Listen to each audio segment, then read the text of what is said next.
السلام علیکم ورحمۃ اللہ وبرکاتہ. نحمده ونصلی علی رسولہ الکریم. اما بعد فاعوذ باللہ من الشیطان الرجیم. بسم اللہ الرحمن الرحیم. بر الیتیم، یتیم کے ساتھ حسن سلوک. یتیم وہ چھوٹا بچہ، کم عمر بچہ جو باپ کے سائے محبت سے محروم ہو، یعنی جس کا باپ فوت ہو جائے. کوئی بھی ایسا بچہ جو نابالغ ہو، جو اپنے آپ کو نہ سنبھال سکتا ہو، تو تمام مسلمان سوسائٹی کا فرض ہے کہ وہ اس کا خیال رکھے، اس سے شفقت اور محبت سے پیش آئے، اس کے متروکہ مال کی حفاظت کرے، یعنی وہ مال جو اس کے والدین اس کے لیے چھوڑ جائیں، باپ چھوڑ جائے. جب جوان ہو تو اس کی شادی بیاہ کا فکر کرے، اس کی تعلیم و تربیت کا فکر کرے. یہ ایک مسلمان معاشرے کی ذمہ داری ہے. قال اللہ تعالی واصبر نفسک مع الذین یدعون ربهم بالغداة والعشی. اللہ تعالی کا ارشاد ہے، اور اپنے دل کو ان لوگوں کی معیت پر مطمئن کرو جو اپنے رب کی رضا کے طلبگار بن کر صبح و شام اسے پکارتے ہیں. یہاں اس آیت کا انتخاب اس لیے کیا گیا ہے کہ عموماً معاشرے کے کمزور اور بے سہارا افراد لوگوں کی توجہ کا مرکز نہیں ہوتے، عموماً ان کو اگنور کر دیا جاتا ہے. تو یہاں پر نبی صلی اللہ علیہ وسلم کو اس بات کی تلقین کی جا رہی ہے کہ آپ اپنے عمل سے یہ نمونہ قائم کیجئے کہ اپنے آس پاس اور اپنے قریب ان لوگوں کو کیجئے، یا آپ ان لوگوں کے ساتھ رہیے کہ جو معاشرے کے کمزور افراد ہیں، لیکن ان کی خوبی کیا ہے کہ وہ صبح و شام اپنے رب کو پکارتے ہیں، اپنے رب کو یاد کرتے رہتے ہیں، یعنی ان کے اندر اللہ کی محبت ہے. اگرچہ ان کے پاس دنیا نہیں، لیکن ان کے پاس دین کا خزانہ ہے. قال اللہ تعالی فأما الیتیم فلا تقہر. اللہ تعالی کا ارشاد ہے، لہذا یتیم پر سختی نہ کرو. عرب معاشرے کے اندر یتیموں کے ساتھ ناروا سلوک کیا جاتا تھا. عرب معاشرے میں عموماً لڑائی بھڑائی اور جنگ و جدل کا دور عام تھا، تو عموماً غارت گری میں مرد کام آ جاتے، یعنی مرد مارے جاتے، تو پیچھے یتیم بچے اور عورتیں بچ جاتے، تو ان کی زندگی اجیرن ہو جاتی، ان کے رشتہ دار بھی اور باقی معاشرہ بھی ان پر ظلم و ستم کرتا. تو عرب معاشرے میں کمزوروں کے حقوق نہیں تھے، جن میں خاص طور پر عورتیں اور یتیم بچے. نبی صلی اللہ علیہ وسلم کو اللہ سبحانہ وتعالی نے جو خاص نعمتیں عطا کی، ان میں سے ایک نعمت حالت یتیمی میں بہترین پرورش کے بندوبست کی تھی، بہترین ٹھکانہ فراہم کرنے کی تھی، جو عموماً یتیموں کو مہیا نہیں ہوتا تھا. اللہ تعالیٰ فرماتے ہیں، الم یجدک یتیما فآویٰ. کیا اس نے تجھے یتیم نہیں پایا پھر ٹھکانہ دیا، پناہ دی. ووجدک ضالا فہدیٰ ووجدک عائلا فاغنیٰ فاما الیتیم فلا تقہر. کہ جس طرح اللہ نے آپ پر انعام کیا ہے، آپ بھی اب آگے دوسروں پر احسان کریں، اور ان میں خاص طور پر یتیموں پر. یعنی اگرچہ آپ کی تعلیمات میں تمام کمزور اور مسکین لوگوں کی خبرگیری کا حکم تھا، یا اس کے بارے میں تعلیمات پائی جاتی ہیں، لیکن اس صورت میں آپ کی حالت کا ذکر کر کے جو ایک یتیمی کی حالت تھی، خصوصی طور پر یتیموں کے حقوق کی بات کی گئی ہے، اور اس میں بھی فَأَمَّا الْيَتِيمَ فَلَا تَقْهَرْ، ان کے جذباتی حالت کے احساس کی. کیونکہ یتیم بچے کے پاس بعض اوقات مال بہت ہوتا ہے، لیکن اسے محبت نہیں ملتی، شفقت نہیں ملتی. تو یہاں پر اس چیز کا احساس دلایا جا رہا ہے کہ یتیم کے ساتھ درست لہجے میں بات نہ کی جائے، سختی کا معاملہ نہ کیا جائے، بلکہ نرمی کا معاملہ کیا جائے. اور خصوصی طور پر فرمایا فلا تقہر، کہ اس پہ سختی نہ کرو، کیونکہ جن کے ماں باپ نہیں ہوتے عموماً ان کو کوئی پروٹیکٹ کرنے والا نہیں ہوتا، اور ان کو کوئی ڈیفینڈ کرنے والا نہیں ہوتا، اور وہ خود بھی اس قابل نہیں ہوتے کہ اپنے آپ کو ڈیفینڈ کر سکیں. لہذا یہاں پر نبی صلی اللہ علیہ وسلم کو حکم دیا جا رہا ہے کہ آپ ایسے بچوں کے ساتھ سختی نہ کریں، اور آپ کی مثال سے پھر باقی لوگوں کے لیے بھی یہی حکم ہے۔ جہاں تک عرب کے عمومی معاشرے کا تعلق ہے تو قرآن پاک ہی سے ہمیں پتہ چلتا ہے کہ اللہ تعالیٰ فرماتے ہیں کلا بل لا تکرمون الیتیم، ہرگز نہیں، بلکہ بات یہ ہے کہ تم یتیم کو عزت نہیں دیتے، یعنی سختی کا معاملہ کرتے ہو۔ ولا تحاضون علی طعام المسکین، اور تم مسکین کو کھانا کھلانے کی ترغیب نہیں دیتے۔ وتأکلون التراث اکلا لما، اور میراث کا سارا مال سمیٹ کر کھا جاتے ہو، یعنی بجائے اس کے کہ یتیم کو کچھ دیا جاتا، یتیم کے مال کی حفاظت کی جاتی، اس کو کچھ کھلایا جاتا، اس کے برعکس کیا کرتے تھے؟ وَتَأْكُلُونَ التُّرَاثَ أَكْلًا لَمًّا، تم ان کی میراث بھی سمیٹ کے کھا جاتی، ان کا مال بھی ہضم کر جاتے۔ اسی لیے قرآن پاک میں خاص طور پر اس بات کی تلقین کی گئی کہ یتیم کو کھلایا جائے، یتیم اور مسکین اور ضرورت مند کا خیال رکھا جائے۔ اسی لیے اگلی آیت میں کیا فرمایا؟ قال اللہ تعالی ارأیت الذی یکذب بالدین فذلک الذی یدع الیتیم۔ اللہ تعالیٰ کا ارشاد ہے، تم نے دیکھا اس شخص کو جو آخرت کی جزا اور سزا کو جھٹلاتا ہے، وہی تو ہے جو یتیم کو دھکے دیتا ہے، یعنی وہ یتیم کی عزت نہیں کرتا، جیسے سورۃ الفجر میں فرمایا کلا بل لا تکرمون الیتیم۔ تو یہاں پر اس کی مزید وضاحت ہوتی ہے کہ کس طرح اکرام نہیں کرتے، یدع الیتیم کر کے، اس کو دھکے دے کر۔ تو یہ اس معاشرے کے عام ٹریٹس تھے کہ یتیموں کے ساتھ ناروا سلوک کرنا۔ ولا تحاضون علی طعام المسکین، اسی صورت کا اگلا حصہ ہے، اور تم مسکینوں یعنی محتاجوں کو کھانا کھلانے کی ترغیب نہیں دیتے۔ سورۃ الدہر سے ہمیں پتہ چلتا ہے کہ اللہ کے خاص بندوں کی صفت کیا ہوتی ہے، وَيُطْعِمُونَ الطَّعَامَ عَلَى حُبِّهِ يَتِيمًا وَمِسْكِينًا وَأَسِيرًا، کہ وہ اللہ کی محبت میں کھلاتے ہیں یتیم، مسکین اور قیدی کو۔ تو یہاں ہم دیکھتے ہیں کہ یتیم کا ذکر پہلے آتا ہے، اور جہاں کہیں بھی مسکین اور یتیم کا ذکر آتا ہے تو یتیم کا ذکر عموماً پہلے ہی آتا ہے۔ اس کے برعکس سورۃ المدثر میں آتا ہے کہ اہل جہنم کو جب پوچھا جائے گا کہ کیا چیز تمہیں آگ میں لے گئی، تو وہ کہیں گے کہ وَلَمْ نَكُ نُطْعِمُ الْمِسْكِينَ، ہم مسکین کو کھانا نہیں کھلاتے تھے۔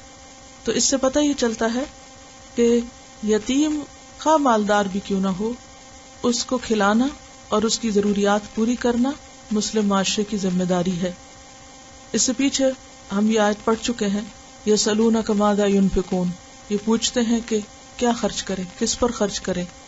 قل ما انفقتم، کہہ دیجئے جو بھی تم خرچ کرو، فللوالدین والاقربین والیتامی، تو وہ والدین پہ خرچ کرو، رشتہ داروں پہ کرو اور یتیموں پہ کرو، اور اس کے علاوہ والمساکین وابن السبیل وما تفعلوا من خیر فإن اللہ بہ علیم، اور جو بھی تم نیکی کرو گے اللہ اس کو خوب جانتا ہے۔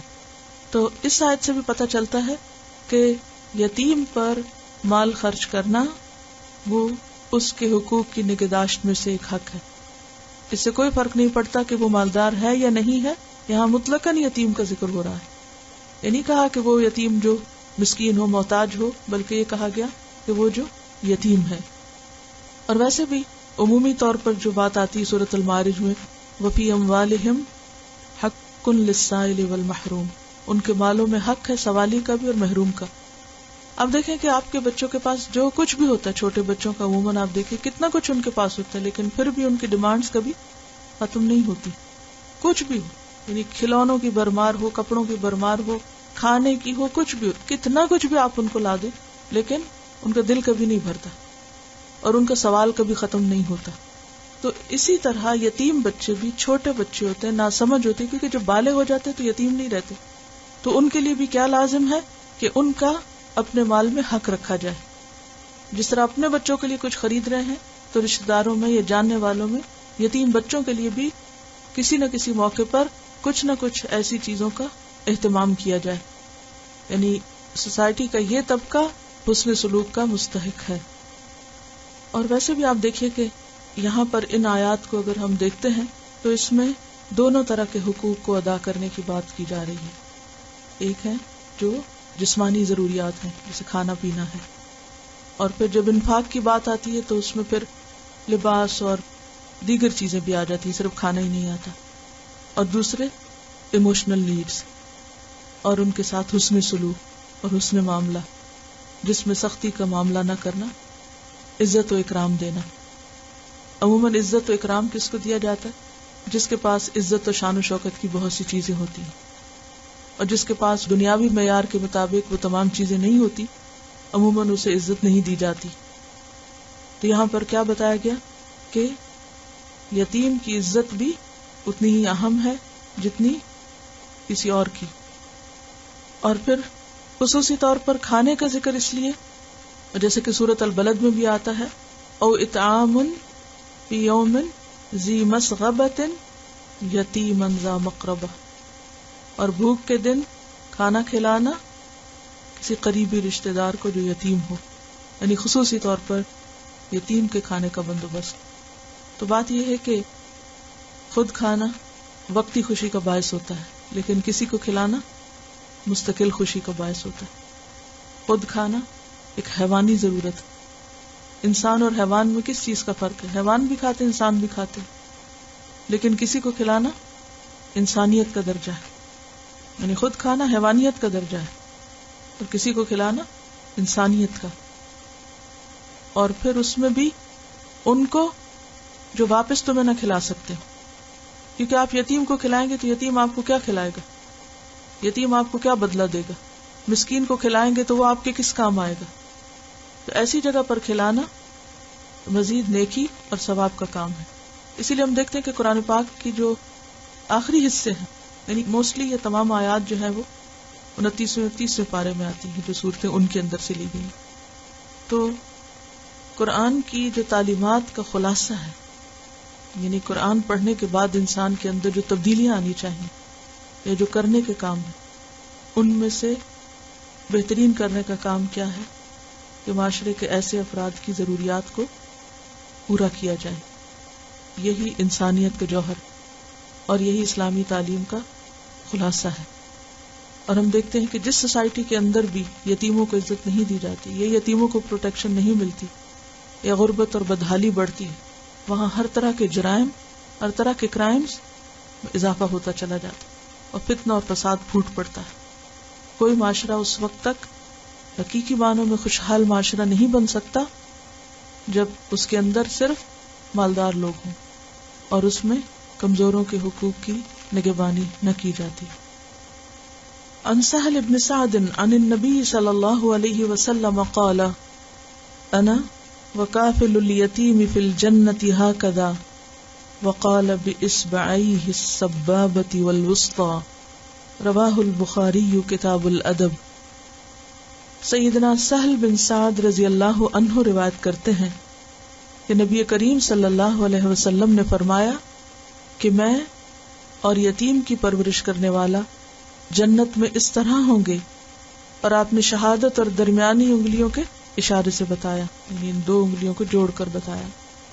لفظی وضاحت ہے، عن سہل بن سعد، سہل بن سعد رضی اللہ عنہ سے روایت ہے، عن النبی، نبی صلی اللہ علیہ وسلم سے روایت ہے، قال، آپ نے فرمایا، انا، میں، وکافل الیتیم، اور یتیم کی کفالت کرنے والا، یتیم کا خیال رکھنے والا، یتیم کی پرورش کرنے والا، فی الجنت، جنت میں ہوں گے، ہاکذا، اس طرح، یعنی قریب قریب ہوں گے. وقال، اور آپ نے فرمایا، یعنی یہ بات فرمائی کس طرح؟ جبکہ آپ اپنے ہاتھ سے اشارہ کر رہے تھے، بے اصبعیہ، اپنی دو انگلیوں کے ساتھ. اصبع کہتے ہیں انگلی کو، اور اس سے ہے اصبعین، دو انگلیاں، اور اصبعیہ مضاف الیہ کی وجہ سے بیچ کا نون اڑ گیا ہے. اپنی دو انگلیوں کے ساتھ اشارہ کرتے ہوئے آپ نے یہ بات فرمائی. اور انگلیوں میں السبابہ، شہادت کی انگلی کو کہتے ہیں، اور سبابہ کا لفظ یہ سب سے ہے، سب کہتے ہیں گالی گلوچ کو. تو عموماً عربوں کے ہاں لڑائی جھگڑے کے موقع پر جب تانا دینا ہوتا تھا یا کسی کو کسی کی طرف اشارہ کرنا ہوتا تھا تو اس انگلی کے ساتھ کیا جاتا ہے۔ والوسطی، اور وسطی کہتے ہیں اوسط سے یعنی درمیانی انگلی، شہادت کی انگلی اور درمیانی انگلی، یعنی آپ نے شہادت کی انگلی اور درمیانی انگلی کو اٹھا کر ان کو جس طرح قریب بتایا کہ جس طرح یہ دونوں ایک دوسرے کے قریب ہیں، ساتھ ساتھ ہیں۔ اور یہ کتنی خوبصورت مثال ہے نا کہ کسی بھی چیز کی قربت کو آپ اس سے بہتر طریقے سے ظاہر نہیں کر سکتے۔ مثلا فاصلے کے اعتبار سے اور دو چیزیں کیا قریب، مثلا آپ دیکھیے کہ دو پاؤں تو آپ کتنے بھی کھول بھی دیتے ہیں، لیکن انگلیاں زیادہ زیادہ کھلتی بھی تو کتنی کھلتی، اور خصوصاً یہ انگلیاں دو، یعنی کہ انگوٹھے اور یہ جو ہے دوسری انگلی کے درمیان تو بہت بڑا فاصلہ ہے، لیکن قربت کے اعتبار سے یہ دو انگلیاں اگر آپ ہاتھ کو اس طرح کھڑا کریں کہ جس میں بالکل نہ تو خوب زور لگا کے کھولیں اور نہ اکڑا کے تنگ کریں، بلکہ نارمل طریقے سے بھی، تو آپ دیکھیں گے کہ ہر دو انگلیوں میں سے قریبی انگلیاں جو ہیں نارمل طریقے سے صرف کھلا رکھیں، ڈھیلا چھوڑ کے، آپ دیکھیے کہ ان کے اندر کم فاصلہ ہے۔ میں بھی کچھ لوگوں کے ہاتھوں کا فرق ہو، لیکن عموماً ان کے درمیان زیادہ قرب ہے آپس میں۔ اگر دو انگلیوں کو ملا کر دیکھیں، یعنی دو کو کھڑا کریں تو آسانی سے دو کون سی کھڑی ہوتی ہیں؟ یہی۔ اگر آپ دوسری دو کو کھڑا کریں سیدھی کھڑی بھی نہیں ہوتی، اور درمیان کی بھی دو کھڑی کریں تو وہ بات نہیں بنتی، لیکن جب آپ ان دو کو کھڑا کرتے ہیں تو آپ دیکھیں کہ یہ دو قریب ہی رہتی ہیں، بہت نیچرل بھی ہے اور قریب ترین بھی ہے۔ تو آپ نے ان دو انگلیوں کو آپس میں کھڑا کر کے ملا کے اشارے سے بتایا کہ میں اور یتیم کی پرورش کرنے والا، یتیم کی خبرگیری کرنے والا قیامت کے دن اس طرح ساتھ ساتھ ہوں گے۔ اب اس موقع پر آپ سوچئے کہ آپ کے رشتہ داروں میں، آپ کے جاننے والوں میں، آپ کے علم میں کون کون یتیم ہیں، یعنی ایسے نابالغ بچے ہیں جن کے والد فوت ہو چکے ہیں اور ان کی لک آفٹر کس طرح ہو رہی ہے۔ اگر آپ کو نہیں معلوم تو آپ معلوم کریں، اور اگر آپ مستقل بنیادوں پر مدد نہیں کر سکتے تو سال میں کچھ دفعہ یا کسی بھی موقع پر ضرور خبرگیری کریں، یعنی اسے اپنی زندگی کے پلان میں شامل کر لیں، کرنے والے کاموں اور تھنگس ٹو ڈو کی لسٹ میں شامل کر لیں۔ اور صرف مالی مدد ہی کافی نہیں ہوتی، ان آیات سے اور کیا پتہ چلتا ہے؟ کلا بل لا تکرمون الیتیم اور فلا تقہر سے اور یدع الیتیم سے کیا بات پتہ چلتی؟ عزت و اکرام، شفقت و محبت اور نرمی کا معاملہ، یعنی اچھا برتاؤ۔ یعنی جنت تو ویسے ہی اتنی وسیع ہے اور اس کے فاصلے کتنے زیادہ ہیں، لیکن ان سارے فاصلوں کے باوجود ایسے لوگ قیامت کے دن بھی نبی صلی اللہ علیہ وسلم کے قریب ہوں گے۔ یہاں بھی آپ دیکھیں کہ آپ کو حکم دیا گیا کہ دنیا میں بھی آپ انہیں قریب کریں۔ وَاصْبِرْ نَفْسَكَ مَعَ الَّذِينَ يَدْعُونَ رَبَّهُمْ بِالْغَدَاةِ وَالْعَشِيِّ۔ اور ظاہر آبویسلی یتیم اگر نیک ہوگا تو ہی جنت میں جائے، یعنی یتیم کا کیئر کرنے والا۔ تو دنیا میں بھی ایسے لوگوں کی معیت جو ہے وہ نیکی کا ذریعہ ہے، اور آخرت میں بھی ایسے لوگوں کی کیئر کرنے والے اللہ کے پسندیدہ لوگ، اور ان کو جو عزت اور اکرام دیا جائے، کیونکہ یتیم کی نگرانی کرنا اور اس کے امور کی حفاظت کرنا ایک مشکل کام ہے، آسان نہیں ہے۔ دیکھیے چھوٹا بچہ جو یتیم ہو، اپنے بچے بھی کتنا تنگ کرتے ہیں، اور پھر کتنی ان کی فکر ہوتی، ان کو پڑھانا بھی ہے، ان کی شادی کرنی ہے، ان کا ایک بہت بڑی ذمہ داری ہوتی، ایک بہت بڑا بوجھ ہے۔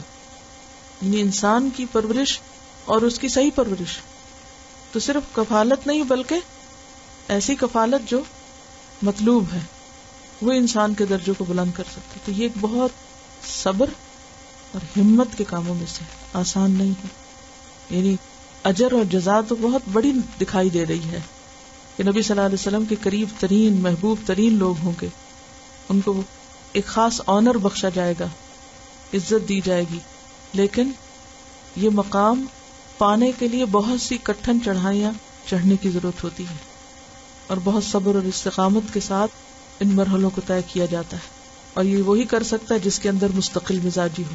یہ کام ایسا کام نہیں کہ جو کسی جذباتیت میں ایموشنلی آپ ایک دن جا کے تو اپنے اوپر ذمہ لے لیں اور پھر اس کے بعد بھول جائیں۔ اصطلاحی طور پر تو ایسے بچے یتیم نہیں کہلائیں گے جن کے باپ ان کو چھوڑ کے چلے جائیں اور وہ زندہ ہوں، لیکن ایک حال میں وہ یتیم ہی کی کیٹیگری میں آ جاتے ہیں کہ وہ باپ جو بچہ پیدا کرنے کی حد تک تو ذمہ دار ہو اور اس کے بعد کسی قسم کی ٹیک کیئر نہ کرے اور نہ کسی ضرورت کا خیال رکھے، نہ بچوں کی تعلیم کا، نہ تربیت کا، نہ ان کو کھلانے پلانے کا، تو اگر خاندان کے اندر ایسے بچے ہوں تو آگے بڑھ کر ان کی بھلائی کے لیے سوچنا اور تدبیر کرنا یہ بھی اسی طرح کی نیکی ہے۔ اور ایسے بچے تو یتیموں سے بھی بدترین حالت میں ہوتے ہیں، کیونکہ یتیم کا تو سب کو پتہ ہے، انڈرسٹوڈ ہے کہ باپ نہیں ہے، لیکن جس کا باپ زندہ ہو اور وہ گھر کے اندر رہتے ہوئے یا چھوڑ کے چلا جائے اور سب کو یہ پتا ہو کہ باپ ہے نا، اور پھر وہ نہ ہونے کے برابر ہو، یعنی کسی باپ کا ہونا جو نہ ہونے کے برابر ہو، وہ بچے بھی خاص توجہ کے مستحق ہوتے ہیں، ان کی محرومی اور زیادہ شدید ہو جاتی، کیونکہ جب کوئی فوت ہو جاتا ہے، چلا جاتا ہے، تو انسان اس کو اللہ کا فیصلہ سمجھ کے قبول کر لیتا ہے اور انسان اس پر راضی ہو جاتا ہے کہ اللہ نے دی یہ چیز، اللہ نے لے لی۔ لیکن جب ایک چیز سامنے ہو اور پھر آپ کو نہ ملے، یعنی موجود ہے اور پھر آپ کی نہیں ہے، یہ ایسے ہی کہ آپ کو شدید بھوک لگی اور کھانا سامنے رکھا ہو اور پھر آپ نہ کھا سکتے ہو، تو حال کیا ہو سکتا ہے؟ تو یہ ایک بہت شدید ترین جذباتی ڈپریویشن کی قسم ہے، جس میں ایسے بچوں کا خیال رکھنا اور ان کو بھی ساتھ لے کے چلنا بہت بڑی نیکی۔ ایسے بچوں کی زندگی میں بہت کمی رہ جاتی ہے، نفسیاتی اعتبار سے وہ ایموشنلی سٹیبل نہیں ہوتے، انسیکیور ہوتے ہیں، یعنی وہ نارمل نہیں رہتے ذہنی اعتبار سے، کیونکہ صدمہ بہت گہرا صدمہ ہوتا ہے۔ اگلی حدیث، عن ابی ہریرہ ان رجلا شکا الى رسول اللہ صلی اللہ علیہ وسلم قسوة قلبہ فقال له ان اردت ان يلين قلبك فأطعم المسکین وامسح رأس الیتیم، رواہ احمد۔ سیدنا ابو ہریرہ رضی اللہ عنہ سے روایت ہے کہ ایک آدمی نے رسول اللہ صلی اللہ علیہ وسلم سے دل کی سختی کی شکایت کی، تو آپ صلی اللہ علیہ وسلم نے فرمایا، اگر تم چاہتے ہو کہ تمہارا دل نرم ہو تو مسکین کو کھانا کھلاؤ اور یتیم کے سر پر ہاتھ پھیرو۔ لفظی وضاحت، عن ابی ہریرہ، ابو ہریرہ رضی اللہ عنہ سے روایت ہے، ان بے شک، رجلن ایک شخص نے، شکا شکایت کی، الی رسول اللہ طرف رسول اللہ صلی اللہ علیہ وسلم کے، قسوۃ سختی کا، سنگ دلی، قلبہ اپنے دل کی، اپنے دل کی سختی کی شکایت کی، فقال لہ آپ نے اس سے فرمایا، ان اردت اگر تو ارادہ رکھتا ہے، اگر تو واقعی چاہتا ہے، ان یہ کہ یلینا نرم ہو جائے، قلب کا تیرا دل، فاطعم تو کھلاؤ، المسکین مسکین کو، یعنی کھانا کھلاؤ مسکین کو، وامسح اور ہاتھ پھیرو، مسا کرو، رأسا سر پر، الیتیم یتیم کے۔ عام طور پر دل کی حالت ایک نہیں رہتی، کبھی دل نرم ہوتا ہے، کبھی دل سخت ہوتا ہے، کبھی دل میں اللہ کی محبت کا چشمہ پھوٹ رہا ہوتا ہے، کبھی دل ایک نارمل حالت میں ہوتا ہے، کبھی دل پریشان ہوتا ہے، کبھی اداس ہوتا ہے، کبھی غمگین ہوتا ہے، کبھی خوف زدہ ہوتا ہے، حالتیں بدلتی رہتی، کبھی دل میں ایمانی حرارت ہوتی اور کبھی انسان اپنے دل میں کچھ بھی محسوس نہیں کر رہا ہوتا، اور یہ بالکل نیچرل چیز ہے۔ ایسے میں ایک شخص نے آپ کے پاس آ کر شکایت کی کہ میرا دل سخت ہے، یعنی کسی کے لیے رحم نہیں، اس میں کسی کے لیے محبت نہیں، کسی کا احساس نہیں، بے حسی کی کیفیت ہے۔ تو آپ نے اس کو نسخہ بتایا کہ اگر واقعی تم چاہتے ہو کہ تمہارا دل نرم ہو جائے اور دل کے اندر ایک خاص سکون اور اطمینان بھر جائے، فأطعم المسکین تو مسکین کو کھانا کھلاؤ، اور مسکین حاجت مند، ضرورت مند، وامسح اور ہاتھ پھیرو، یعنی فزیکلی ٹچ کرو، رأس الیتیم یتیم کے ساتھ، کیونکہ دور سے کسی کو دیکھنا، دور سے کسی کو کچھ بھجوا دینا اور کسی کو قریب کر کے اس کے سر پہ ہاتھ رکھنا بالکل مختلف چیز۔ اور عموماً آپ نے دیکھا ہوگا کہ ایسے یتیم بچے اگر کوئی انہیں پاس کرنے کی کوشش کرے تو عموماً وہ کیا کرتے ہیں، اکڑ جاتے ہیں، ریزسٹ کرتے ہیں، پاس نہیں آتے، کیونکہ ان کے اندر ایک انسیکیورٹی ہوتی ہے، اندر سے ڈسٹرب ہوتے ہیں، تو ان کو ایکسٹرا محبت چاہیے ہوتی ہے۔ ان کو صرف سامنے سے دیکھ کر پیار کی بات کافی نہیں ہے، فزیکلی ان کو قریب لانا، چمٹانا، ان کے سر پہ ہاتھ پھیرنا اور ان کو کمفرٹ دینا، نہ صرف یہ کہ ان کے لیے کمفرٹ کا باعث ہے، بلکہ جو ایسا کرے اس کے اپنے لیے خوشی کا باعث ہے۔ اب دیکھیں کہ بچوں کی تعلیم اور تربیت میں ان کو اٹھانا، ان کو پیار کرنا، ان کو چومنا، یہ تمام چیزیں ان کو ایموشنلی بہت اسٹرانگ کر دیتی ہیں۔ جن بچوں کو ماں باپ کی توجہ ملتی ہے، ماں باپ کی محبت ملتی ہے، ان بچوں کا مزاج کچھ اور ہوتا ہے، اور جن کو نہیں ملتی ان کا مزاج کچھ اور ہوتا ہے۔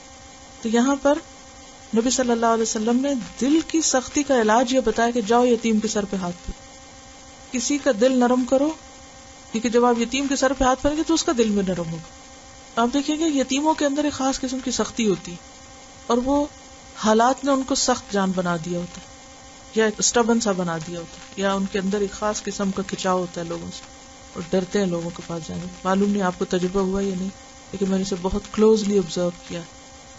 میں نے دیکھا کہ جب بھی کسی یتیم کو پاس کرنے کی میں نے کوشش کی تو اس نے ریزسٹ کیا، پیچھے ہٹا۔ ایک یہ بھی وجہ ہوتی ہے کہ جن لوگوں کو کبھی کبھی انسان دیکھتا ہے وہ عموماً مانوس نہیں ہوتے، اور یتیم ہوتے بھی نابالغ بچے، چھوٹے بچے، اور ان کے اندر ایک خاص قسم کی سختی اور ایک خاص قسم کی آنکھوں میں اداسی اور وہ چیز نظر آتی۔ تو جب آپ کسی ایسے کو دیکھتے ہیں اور اس کو قریب کرتے ہیں تو پھر یہ ایک طرفہ نہیں، دو طرفہ عمل شروع ہو جاتا ہے۔ وہاں بھی محبت کی گرمی سے ایک انسانیت پیدا ہوتی، اور وہ آپ کے اندر بھی ٹرانسفر ہونے لگتی، اور آپ کے دل کی سختی اور بے حسی وہ بھی ختم ہونے لگتی، جو اس کے بغیر ختم نہیں ہو سکتی۔ کتنا زیادہ اس بات کو ریکمینڈ کرتے ہیں نا کہ بچوں کو اٹھایا جائے، ان کو گود میں لیا جائے۔ بریسٹ فیڈنگ بچوں کے لیے کتنی زیادہ اس کو پروموٹ کیا جاتا ہے کہ بچے ماں کے ساتھ ایموشنلی اٹیچڈ ہوں۔ یعنی غذا کا انتظام تو اللہ تعالیٰ نے بھینسوں کے اندر بھی رکھ دیا ہے، لیکن ماں کو ماں اس لیے بنایا کہ وہ پھر اپنے سینے سے لگا کر اپنے بچے کو صرف غذا نہ دے بلکہ محبت بھی دے۔ اور یہ محبت جو ہے اپنے بچوں کے ساتھ یہ صرف بچپن میں نہیں، بڑے ہونے تک ہونی چاہیے، کیونکہ بعض اوقات یہ ہوتا ہے کہ لوگ کہتے ہیں نہیں ان کو ڈسپلن کرنا ہے، بہت لاڈ سے بگڑ جائیں گے یہ، اور ان کو اگر بہت محبت دی تو یہ اسپائل ہو جائیں گے۔ تو میں نے بعض ماں باپ کو دیکھا ہے کہ وہ بچوں کے ساتھ ناروا قسم کی سختی کر رہے ہوتے ہیں، اور وہ یہ بھول جاتے ہیں کہ یہ بچے ماں باپ ہی کے خلاف انتقام دلوں میں لے کے بیٹھے۔ یہ ایک انتہائی غلط رویہ ہے۔ ہمارے لیے بہترین سنت نبی صلی اللہ علیہ وسلم کی سنت ہے۔ آپ بچوں کے ساتھ کیسا معاملہ کیا کرتے؟ حسن حسین کے ساتھ کیا معاملہ کیا کرتے؟ جب آپ ایک مجلس میں ان کو چوم رہے تھے تو ایک اعرابی نے کہا کہ ہم نے تو 10 بچے کبھی نہیں چوما، تو آپ نے فرمایا اگر اللہ نے تیرے دل سے رحم لے لیا تو میں کیا کر سکتا ہوں؟ تو یہ دل کی سختی کی علامت ہے، بے رحمی کی علامت ہے کہ انسان ان کو قریب نہ کرے۔ تو اپنے بچے ہوں یا یتیم بچے ہوں، ان کو پاس قریب کرنا، ساتھ لگانا، اور پھر خاص طور پہ سر پہ ہاتھ پھیرنا۔ آپ دیکھیے کہ یہ بھی تو آپ فرما سکتے تھے، اچھا ان کے گال پہ ہاتھ پھیر دو، ان کی کمر پہ ہاتھ پھیر دو، سر ہی کا ذکر کیوں ہے؟ اس کی کیا وجہ ہو سکتی؟ سر جو ہے وہ تو سر ہے نا، سارے جسم کا ریپرزینٹیٹیو ہے، کیونکہ کسی بھی چیز کا سر ہاتھ میں آ جائے تو گویا وہ ساری چیز ہاتھ میں آ گئی، پروٹیکشن محسوس ہوتی۔ بالوں میں ہاتھ پھیرتی رہی، اور جو بچے ہاتھ ہی نہ لگانے دیتے، کچھ بچے بال ٹچ ہی نہیں کرنے دیتے۔ یہ کہہ رہی کہ انہوں نے ایک ریسرچ پڑھی تھی کہ ماؤں کے لیے تلقین تھی کہ وہ چھوٹے بچوں کے سر پر خاص طور پہ بالوں میں ہاتھ پھیرتے رہے، اس سے ان کی انٹیلیجنس بھی زیادہ ہوتی ہے، میرے خیال ہے وہ سرکولیشن زیادہ ہو جاتی ہے، سر میں مساج ہوتا ہے تو اس سے بلڈ سرکولیٹ بہتر کرتا ہے، ہو سکتا ہے کہ اس سے دماغ کی جو برین کی جو گروتھ ہے اس پر فرق پڑتا۔ یہ ایک سمبل ہے نا کیئر کا۔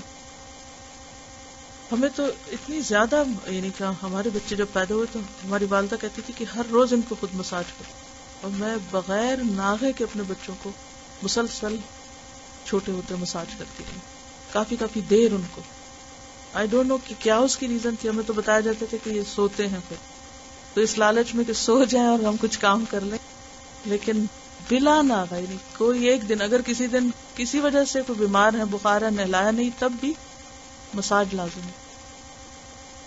جو نبی صلی اللہ علیہ وسلم کی سنت ہے بچے کو تہنیک کرنے کی، وہ کھجور ہے، اور کھجور کو اپنے لعاب سے نرم کرنے کی، اور پھر اس کو شہادت کی انگلی سے دائیں ہاتھ سے پھر بچے کے تالو پر چٹانے کی، تو اس سے بھی ایک کنیکشن بنتا ہے نا۔ سبحانک اللہم و بحمدک نشہد ان لا الہ الا انت نستغفرک ونتوب الیک. السلام علیکم ورحمۃ اللہ وبرکاتہ.